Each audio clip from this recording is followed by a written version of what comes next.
Well, INC rally is done. What's next? Let's talk about it.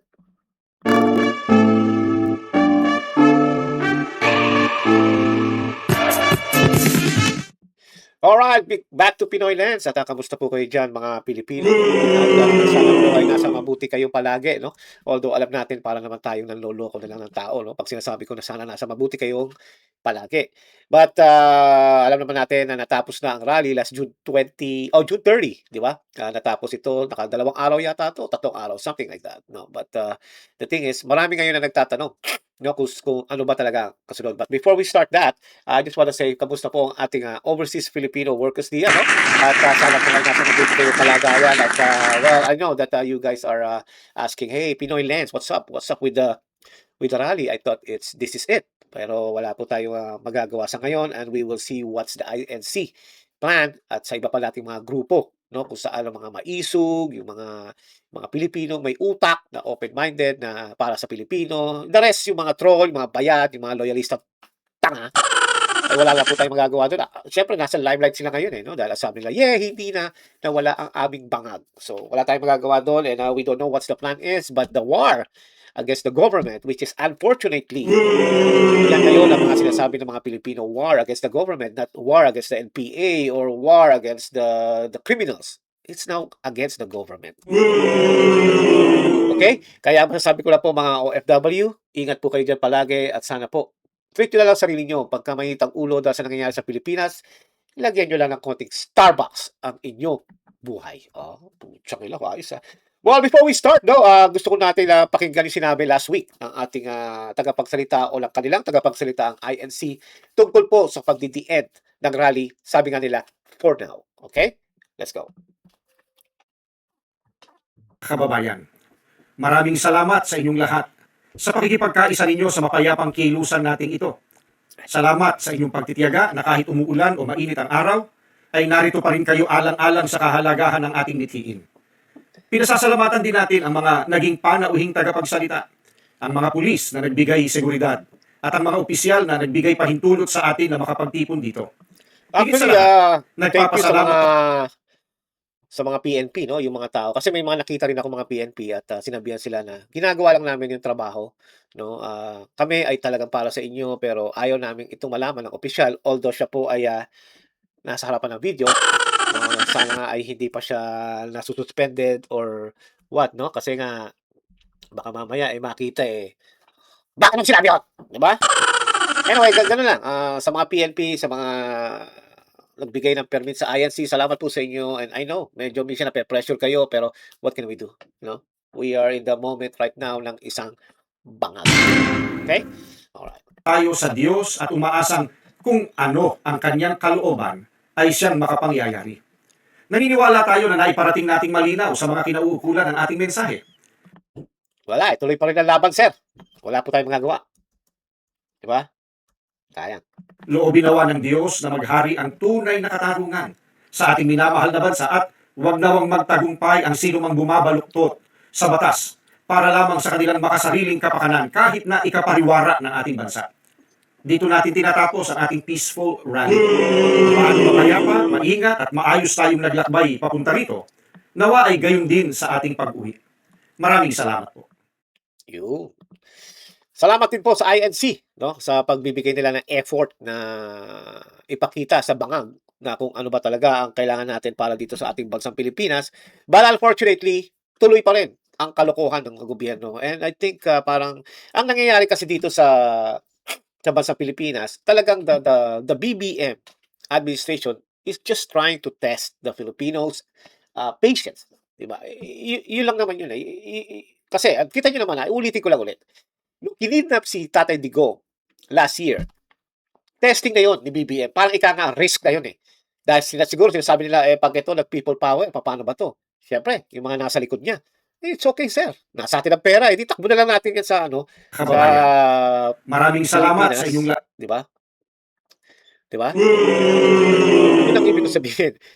Siyempre, walang nangyari, no? Pati nga si Vice President Sara, hindi nila namin papasok. So parang yung ginawa nila kay Tatay Digong is a testing. Parang testing water ba tawag doon? Correct yung ako sa inbox and nag-click. No? Sa akin, ba? Hindi po balagang Pilipinas. May konting rally, may konting alsa, pero hindi enough. So sabi siguro ni Bangag at ang asawa niyang Bangag din at ang anak niyang super addict at syempre ang pinsan niyang magnanakaw na ewan kung nag-a-addict din, ay okay pala 'to. Pwede natin gawin 'tong illegal na 'to. Dalawa lang umiimik, konti lang 'yan, kayang-kaya natin kontrolin 'yan. Bigyan mo ng maleta 'yan, ayos na, 'di ba? Which is that's how it happens right now in the Philippines. Kapag madakdak ka, bibigyan ka, aalukin ka, tatahimik ka na. Ang dami ng mga vloggers, siyempre mainstream media, ano ba naman natin makakapagod yan, 'di ba? As long as you have the money, we are, 'di ba? So, yun lang yun, eh. No, kaya magaling ang administration na 'to. It's just all about the money. Wala nang iba. Do you think yung mga yan may mga sa puso? Hindi mga care? Wala mga parts. Yun lang ang nangyayari ngayon sa administration nito. They know. Kaya nga pinahihirapan nila ang Pilipino lalo, 'di ba? Anyway, sabi ko nga ay sa naganap na rally last June 30, which is alam naman natin na akala natin ito na yun, no? Pero again, people are just saying, "What's up?" May nakikita ako sa mga comment, they're disappointed, because they thought that tuloy-tuloy na 'to, no, hanggang sa mawala na si Bangag, pero wala pa rin, 'di ba? So, parang kita mo nga naman, if you remember, 'di ba, ipinakita sa social media na si Bangag ay hindi muna umaalis papuntang Canada or kung saan man siya pupunta, kung saan man siya sisinghot, 'di ba? Pero nung napansin ko rin 'yon, 'no, nung nakalagay sa news na Bangag will go to Canada, sabi ko, patay tayo diyan. Ibig sabihin, hindi na siya worried, 'di ba? Yun ang aking inisip agad do'n. Kasi kung worried ang isang pangulo, dahil lalo nagkakagulo at lalo na dumadami ang tao, talagang mape-pressure, hindi aalis 'yan. Nakatutok 'yan, 'di ba? Hanggang sa matapos na. Pero kahit na nagra-rally pa ang INC no'n, pumunta na siya ng Canada. And remember, sa mainstream media, in-interview siya sa Canada. Ano ngayon ang masasabi niyo at nagra-rally sa Pilipinas? You know what Bangag said? Oh, alam niyo naman ang INC, they always in peace rally, 'di ba? So, yung salitang gano'n ni Bangag, wala nang worried yun. Ika nga parang, wala lang. We're gonna go on, move on, and we'll do our thing, and then whatever. We go back home after we do the party, sigot-sigot here, 'di ba? Yun lang naman yun, eh. Kasi think about it, guys. If you think na ang isang leader ay nag-aalala dahil baka masipa sa puwesto, baka pagbalik niya ay wala na, 'di ba? Pero it's easy for him. Ika nga parang, it's okay. So do'n palang nag-iisip na ako, sabi ko, "Why?" Kasi nung nakita ko sa na nagmo-monitor siya ng rally, do'n palang natatawa na ako. Sabi ko, "Ayan na, nag-aalala na si Bangag, titira na ng titira 'yan, 'di ba? Titira na ng titira 'yan para mawala yung problema." Kasi gano'n ang addict, eh. Pagka nape-pressure na, nai-stress na o tense, sisikot na 'yan para magpapahinga na lang at feeling niya nasa heaven. Kaya nga sabi niya, 'di ba, "I'm always high." 'Di ba? Yun ang inaano ko do'n, 'no? Kaya nga sinasabi ko dahil natakot sila. They even worried itong hinayupak na 'to. Talagang they thinking, "What's up? What are we going to do? Do we need to do martial law or do we have to kill these people?" Something like that. Or maybe sinasabi ng asawa ni Bangag na, "Do we have to pay someone?" 'Di ba? "Do we have to do a plan to sabotage the rally?" May manggulo or bigyan yung mga kabataan na hindi kakasuhan dahil nga sa juvenile system ni Kiko Uggoy, Pangalinan, 'di ba? So, marami na siguro paranoid na sila, eh, 'no? Dahil ano 'to, tuloy-tuloy na ba 'to? Harangan natin yung mga taga Bisaya o taga North, taga South, harangin na natin 'yan. That's why you know that on the video that may mga nakapilang mga sasakyan sa highway na hinalang ng PNP. And again, we're not gonna blame the PNP members here because they just told na gawin niyo 'to, gawin niyo 'yan. Wala silang magagawa nun. They love their job. They have to support. 'Yan ang problema natin ngayon. Alam na nila na, "Sige, wag kang sumunod sa amin. You're fired. Kakasuhan pa kita. Gurgur ka pa or gurgur ka pa, ika nga." Palalabasin natin na ikaw ay inatake sa puso kahit ikaw ay 18 years old lang. So, yun ang nangyayari ngayon sa panahon ng Bangag administration. Okay? Alright. Now, sabi nga nila, they're fighting for Senator Marcoleta also. Marami ring mga lumalabas dito na, "Ay, kasi si Marcoleta lang ba ang kanilang inaano?" Hindi po. I just wanna clarify the people who comment na, why are they protecting Senator Marcoleta? Unang-una sasabihin ko sa inyo, kasi walang ganito Katoliko, eh. Di ba, wala. Senator Marcoleta is part of the INC. He's one of the brother. And they're protecting him. So what? Kahit sino siguro sa kanila, poprotektahan nila. And that's how it is. That's how INC is. I'm not trying to be the side of INC. I'm not trying to support INC. I'm not trying to be, "Hey, I want to be the member of INC." No, it's not that. I'm still Catholic, bro. It's just that the way they unite each other, they help each other, they get discipline, they fight either for one man or maybe group. That's how INC is. But they also support the Filipinos kung ano ang nangyayari. Flood control, nakawan dito, using selective justice, dahil kay demonyong ombudsman. It's all about that. It's not just Senator Marcoleta. Kaya sabi nga nila, may mga haka-haka na sinasabi na, kaya pala tumigil ang INC sa rally. Nagkasundo na. Wala na. Game over na. Senator Marcoleta will be just like Joel Villanueva or Chis Escudero. Hindi po. Why? Di ba? Senator Marcoleta still in danger of being arrested by the Sandigan Bayan, which is, I heard that it's on the process. Dahil nga po itong demonyong ombudsman na to, ay sabi niya, no official is above the law. Ulul, Kung magpapaniwala kay Remulla, kaya nga nabuhay yan eh. The Satan saved him because I still want you to make the Filipino depressed at maging mga masasama at ipakita mo sa kanila na ang demonyo ang nagahari ngayon sa bansang Pilipinas. Kaya binuhay pa ni Satanas yan eh. Mamamatay na yan, di ba? Siya nga nagsabi, may cancer siya eh. Tapos sinabi niya na itong pagkakataon kong buhay ako, I will serve the Filipino people. Again, Remulla, ulul. Sino bang gago siya saan niloloko mo? Siyempre alam na namin na ikaw ay aso ni bangag. Whatever bangag say, you do it. Think about it, guys. Si Senator Marcoleta, gigil na gigil sila na ipakulong. Bakit? Because of the impeachment. Let's reverse the world of the Philippines. Kung walang impeachment, do you think Marcoleta will be arrested? Of course not. Do you think Bato will be arrested? Of course not. Ganyan lang yan eh. Do you think Jinggoy will be arrested too? Of course not. But there is Vice President impeachment. They need to do something to stop. Alam nila kasi they need at least 16 to impeach Sara. That's the law. Huwag na kayo magpapaliwala sa ibang nagmamagaling na abogado dyan. Basahin nyo na ng Constitution. Because the senators that who is in jail at yung isa ay nagtatago, they are still part of it. No matter what. Tanggapin nyo na mga loyalistang tanga at saka mga dilawang humihigop ng butas ng puwet ni Bangag. Diba? Kaya yun na yung batas no. And I think they need 9, if I'm not mistaken, 9 na maabsuelto si Vice President Sara. And look what they're doing. They know that the minority has the number to stop it. That's why they're trying to destroy the minority. Because of Senator Marcoleta at dahil dito sa hayop na demonyong ito na hanggang ngayon, sabi nga ng ibang Pilipino, ba't hindi ka pa mamatay, di ba? I'm sorry guys. Unfortunately, he's not gonna die yet. Just like what I said, Satan, let him live to do chaos. Anyway, now that Senator Marcoleta is in a deep shit, ang tanong ko dito kay Ombudsman Remulla, itong demonyong ito, bakit ito? At ito. Remulla, bakit hindi mo ituloy ang kanilang mga plunder? At meron pa lumalabas ngayon sa media na kulang daw sa ebidensya si Joel Villanueva after na lumipat siya kay Bangag. Ganon din kay Chis Escudero. 5 ang kaso niya plunder, 3 nawala agad. Ang bilis. Talo pa yung mga ordinaryong kaso sa Pilipinas na nagpatayan o mga may nangyari na hindi nagsusulbang kaso pero pagdating po dito, tapos agad. At ngayon, si Taba, mukhang i-clear na rin.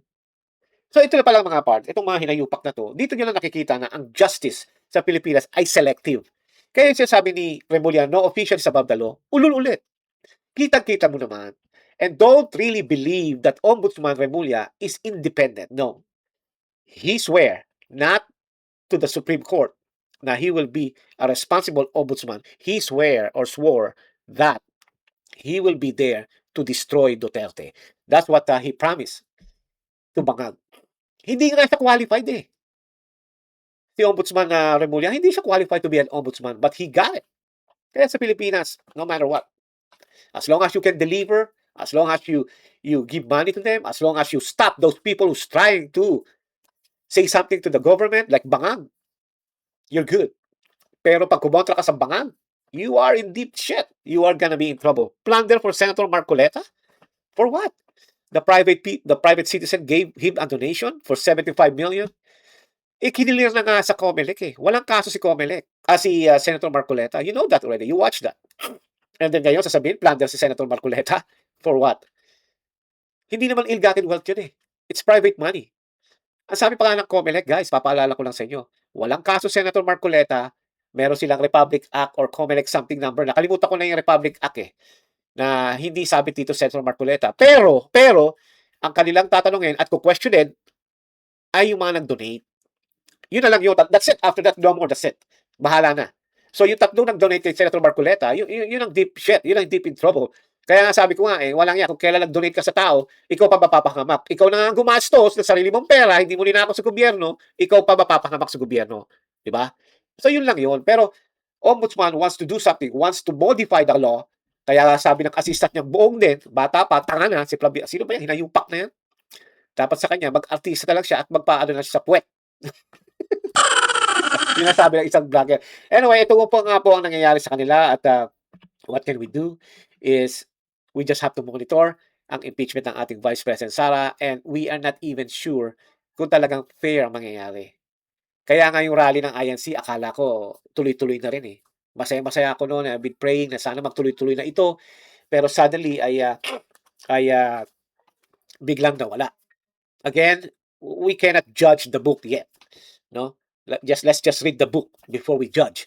No? May narinig akong mga ibang INC o mga member ng INC na the reason they stop it is because sasamba sila. I guess that's how it is, respect. No? Hindi naman gobyerno kanilang Diyos eh. It's about. Diba? Ang akin ang mga tanong dito as me ay ano nangyari sa KOJC? Ano na rin ang nangyari sa El Shaddai? I know, siguro ang KOJC ay maybe they cannot do it because naka-hostage si Pastor Kibuloy. And I understand that. No? Siguro, sige, sumali ang grupo mo KOJC. Kasi KOJC has 7 million. And El Shaddai has million too. And I don't know what's going on with El Shaddai. I don't know if they're pro-Marcos or pro-Filipino. I don't know. JIL, Jesus is Lord, is now Junior is Lord. Huwag na nating asahan yan. Dahil na-absuelto na kanilang amo. So yun lang. Yun ang akin ang mga tanong dito. Kung nasaan sila, sinabi ko lang, baka kako. Kaya yun ang nangyayari. Anyway, sa ating mga Pilipino, ang perspective ko rito is the justice is really selective. No matter what. Yun na po yun. At para sa akin po is they're just doing this because of VP Sara. Everything is about her. No?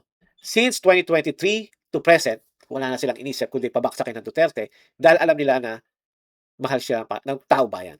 The question is, nasa na kayong mga taong bayan? Sana nga kung magkaroon man ulit ng rally. Sana kung magkaroon man ulit. Ay lumabas na tayo. Alam niyo naman ginagago na tayo ng harapan ng gobyerno. Ano yan? Okay lang ba sa Pilipino? Akala ko ba ang Pilipino, pagka nakakaramdam sila na sinasaktan o inaapi, lumalaban. Di ba? Ganun ang Pilipino. Ay ano nangyayari? Yeah, sabihin na natin kasi may maleta na ako eh. Kasi binayaran na ako eh. Eto, meron na akong condominium eh. Eto, meron na akong pera eh. Kailan lang yan? Do you think hindi kayo sasabit in the future? Lumaba kayo na parehas. Para hanggang sa pagtanda, wala kayong iniisip, di ba? Yun ang aking masasabi dito. Sana po, next time, tuloy-tuloy na. But the thing is, how? Just like I said, the Marcos administration are smart. They just only need to give you money para lang tumamimik ka na. Are we gonna do that forever? Ganyan na ba ang Pilipino ngayon? Remember, sa Canada, nakakahiya tayo. Wala ka naman ako masisisi sa mga nagrarally. Dahil totoo naman talaga ang sinasabi nila na magnanakaw ang Pangulo. Tapos si Claire Castro, pag-uusapan din natin yan. Hindi sila kapalag. Magre-real video pa siya sa Canada, alam niya pinalilibutan siya na nagrarally. Pambihirang hinayupak na yan. Hindi ko alam kung talaga may utak yung spokespersonel o taka eh. Alam niya, galit sa kanya ang mga Pilipino doon. Magre-real video pa. Ano akala niya? Hawak niya pa rin ang Canada. Stupid. Anyway, hanggang dito lang po. But before we stop, I wanna say that, yeah, you can impeach her. You may try to destroy her. You can skin her alive, burn her, and throw her ashes to the wind. Pero, she's still going to be unbound. Diba? Palakpakan mo yan. At syempre po, no? Ay, yung isa ko pang idol. If I am the only one left standing, I will stand. Nope. We will stand for you, Senator Marcoleta. Just like we support the Vice President Sara, we are here for you too. Prayers and our faith to you. Okay, Senator Marcoleta, relax lang. God is good. Hindi tayo pababayaan. Alright, palakpakan ulit natin si Senator Marcoleta. Yan. Alright, hanggang dito na lang po. At syempre nga po, no, sabi nga po ni Vice President Sara Duterte, mahalin natin ang Pilipinas. Sana nga. Let's now think na ano ba mangyayari sa atin sa future. Okay? Alrighty. Hanggang dito lang po and I will see you again. Bye-bye.